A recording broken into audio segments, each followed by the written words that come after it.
Okay, so we've got YouTube, we've got eScribe, and we've got MCAT. I hope so. All right. Jenny says we have sound.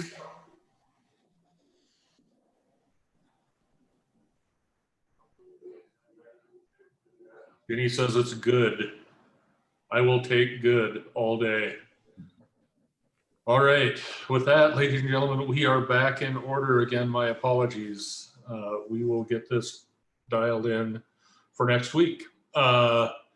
Continuing council comments. You moved around a little bit, but I think I can figure it out. Mr. Contos. Lots of The echo is back. Thank you. Ms. Jones.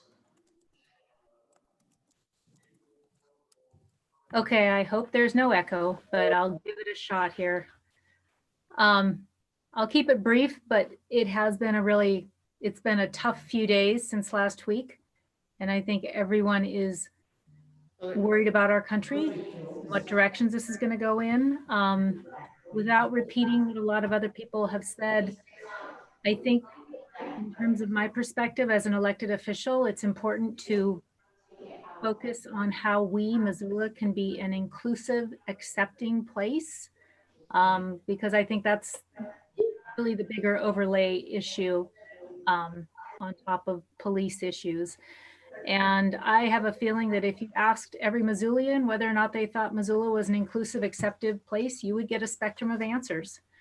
So we probably need to spend more time talking to one another, whether that's through our institutions or our neighborhoods or one-on-one, talking and listening and seeing what our different experiences are in this town. And then trying to figure out the way forward, because clearly with everything that's going on in America right now, things are not okay. And we need to start looking at that and handling it on a much bigger level than we have been in the past. So thanks everyone for listening tonight. And I look forward to Friday at 5:30. I'm really glad that there's some peaceful protests going on in Missoula. It's the right thing to do. The echo problem is back. You should just know that, but we're going to continue. We're going to plow through here, ladies and gentlemen. Ms. Merritt. Thanks, Mayor.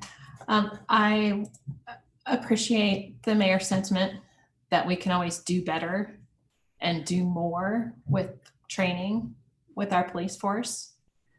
Through my participation with the Criminal Justice Coordinating Committee, I've learned that Native Americans continue to make up a disproportionate share of our jail and prison population in Missoula County and across the state.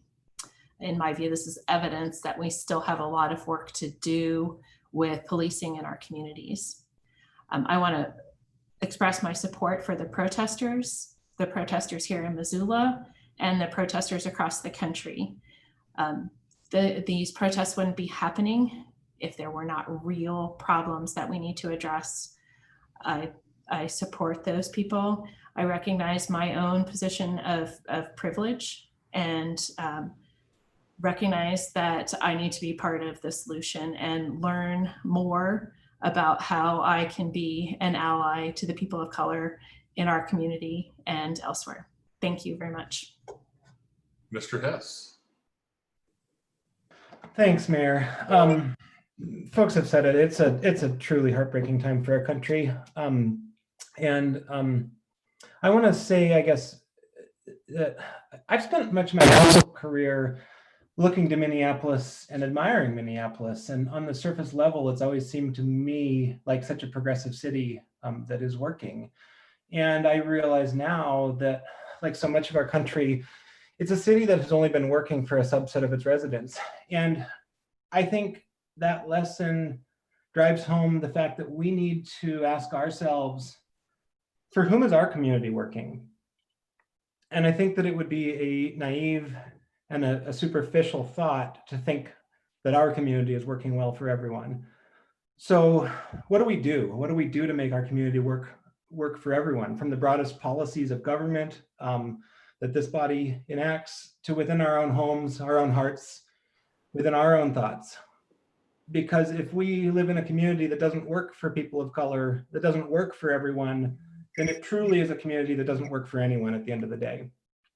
And so I think we need to ask ourselves how we address these decades of implicit bias, how we address these decades of discrimination and poor treatment throughout our community and throughout our nation. Mayor, I'm grateful for your efforts with Chief White.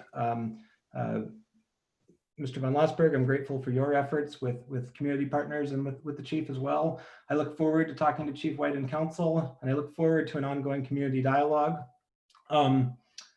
I support the protest on Friday. I plan to attend the community protest in solidarity. I hope to see others there, and I want to express my support for peaceful protests around the country. The murder of George Floyd is one more deadly wake-up call that we shouldn't have needed as a country. And it's an absolutely devastating time for our country. It's an ugly time that screams out for us to act swiftly. And we really need to look in the mirror and put the best version of ourselves out there moving forward. So appreciate everyone's comments. Comments don't undo what has occurred. Action is the path forward that makes this, that starts to heal these wounds. But it's a process that our community is up to, and it's a challenge that we must meet. So, thank you. Ms. West. Thank you.